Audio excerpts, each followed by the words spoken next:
મહીસાગરમાં null સે જલ યોજનામાં વધુ એકની ધરપકડ. સીઆઈડી ક્રાઇમ બ્રાન્ચે વધુ એક ભાજપ નેતાની ધરપકડ કરી. અનુસૂચિત જાતિ મોરચાના પ્રભારી મુકેશ શ્રીમાળીની ધરપકડ કરવામાં આવી. મુકેશ શ્રીમાળી પાસેથી 1.76 કરોડ રિકવર કરવાના બાકી. સીઆઈડી ક્રાઇમે અત્યાર સુધીમાં 3 ભાજપ નેતાઓની કરી છે ધરપકડ.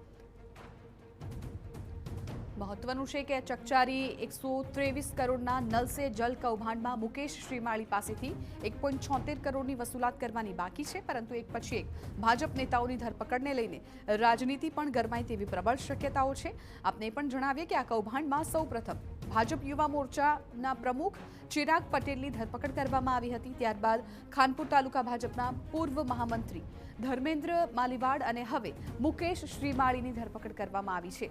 ઉલ્લેખનીય છે કે 22 જૂન 2025ના રોજ વાસ્મોના યુનિટ મેનેજરે સીઆઈડી ક્રાઇમમાં ફરિયાદ નોંધાવી હતી અને ત્યારબાદ તપાસમાં કૌભાંડીઓનો ખુલાસો થતાં કાર્યવાહી કરવામાં હવે આવી રહી છે.